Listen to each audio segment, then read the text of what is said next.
In this video, I'm going to very briefly show you how I am grading discussions this semester in my online courses at the University of Arizona. We've recently upgraded D2L to, I believe we're on 10.1, but it did change the way discussions look quite a lot for us, and it made grading a little more difficult. So I just wanted to show how I'm doing that in case someone else finds it helpful.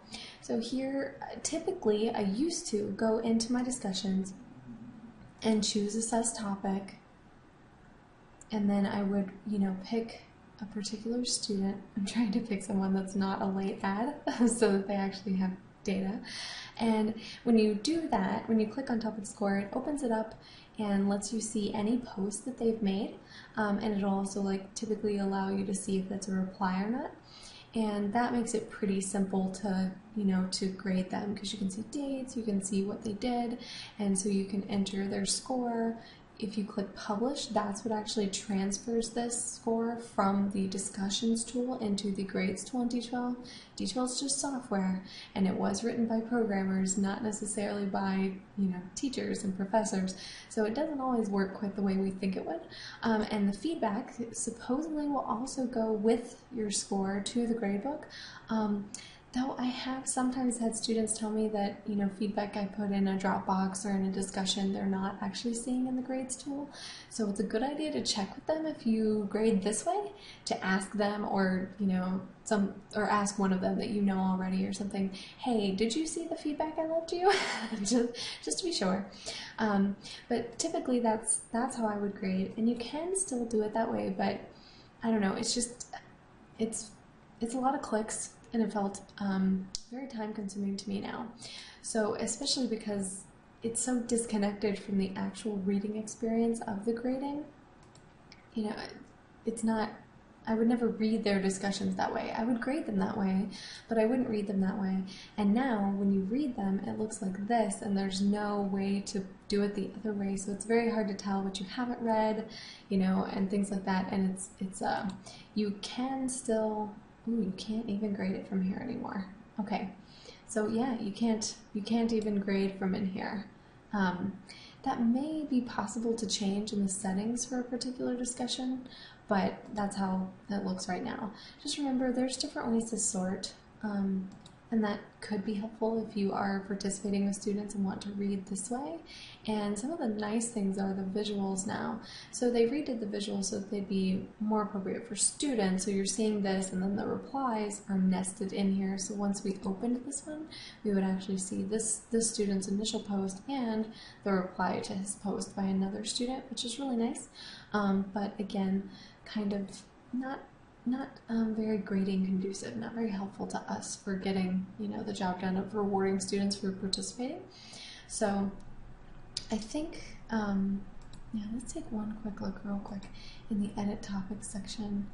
So in here, you have a lot of choices about assessment, and I'm not sure if you did the allow assessment of individual posts and then chose how it would calculate those, that might actually allow you to go in and, as you were reading, assess each post, and then would change the way you do things. Since I typically ask them to do 3 different things, and I just get ask them to, in their introduction, to add a profile photo of some sort. It doesn't have to be of them, because if they don't like that whole identity thing, that's fine, but it has to be something that we can remember. And then to, share something, and this particular one is a self-assessment of leadership, and things like that. So for that reason, it would be tough for me, I think, to grade individual posts. It's not like there was a post for the avatar or something along those lines. But you should try this and see how it works, and if it works better for you, because it might. But so I said I was going to show how I grade, and I have not done that yet. So let me do that. So the way I'm grading discussions this semester is by going to the grades tool itself, and unfortunately we're in my manage grade screen instead of my enter grade screen. And for example, with this week 1 intro discussion, I just go to grade all, and the nice thing about this is It's the same interface almost as in the discussions tool, except here I'm sure that my feedback is being listed here, and I'm sure that the grades are transferring over the way I want, and things like that. So what's nice is you can click here and it's going to pull up that same screen. So this basically just pulls up the window from the discussions tool for you. So I can see the post and I can see the reply that the student did, and he had done something extra, so I gave him a little bonus. I don't remember why, but I did.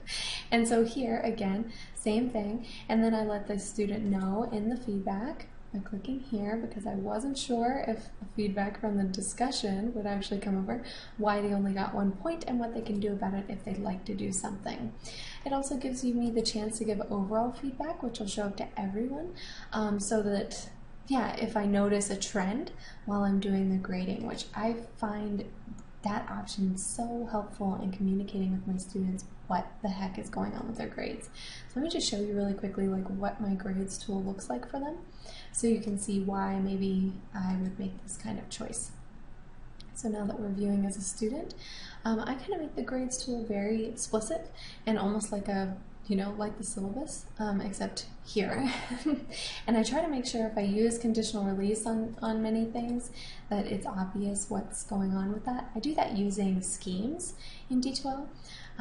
But like for example here you can see, since I'm a fake student, I don't have a grade or any real feedback, but you can see the overall feedback to students, which I always date as well. And I think that's really helpful to them to have that right there and to be able to see that kind of information. I have had some, if something that I put here is really confusing to them, they'll screenshot it and send it to me, and that is very effective for letting us discuss what's unclear and what they don't understand. So that is 2 ways to grade discussions in D2L10.1 at the U of A, and there are some that I definitely haven't tried. For example, I haven't tried that option of allowing you to grade each one individually, but I also encourage you, if you haven't done a lot of teaching with this tool, or if you haven't played with it in the new version very much, the statistics have gotten a lot better. They're very nice and clear, and if you do, kind of completion assignments with your discussions, grading from here would be so easy.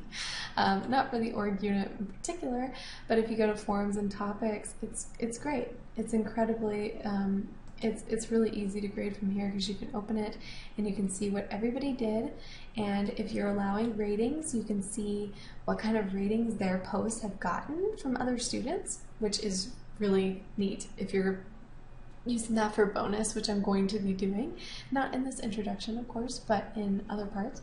And I think that the statistics have gotten really great. It kind of makes me want to move to a completion model because it would be easier to grade, and yet I would still go read and participate, but then the grading would take a lot less time, so I would get to interact with them quite a lot more.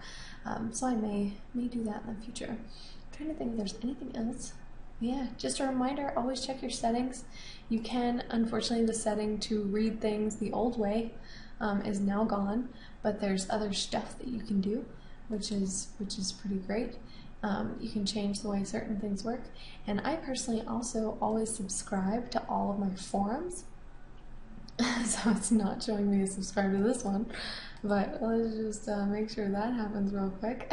And then what I tell it to do too is I ask it to include it in a summary of activity, which is an email that I get from each of my classes every morning that'll tell me kind of what happened the day before in my class, which is great to get those emails so that I know if, hey, do I actually have to get into the course site today or not? And if you don't know what the heck I'm talking about with that, go up and check your profile and check your notification settings, and you can set it up to email you when different things happen in your class. And like you just saw, you can set it up if there's a particular discussion that, like this one, honestly, it might be nice if I were to subscribe to it and tell it to, send something to me immediately if someone posts. But as you can see, we have one thread in this one, so it was one single question that got 6 posts, and that would be tiring. So I did not do that. I already get enough emails from them as it is. But yeah, so that is, I think, a very long, kind of rambly explanation. I'm recording this a little late at the request of someone that needs it tomorrow morning. So thank you for bearing with me, and hopefully that was helpful.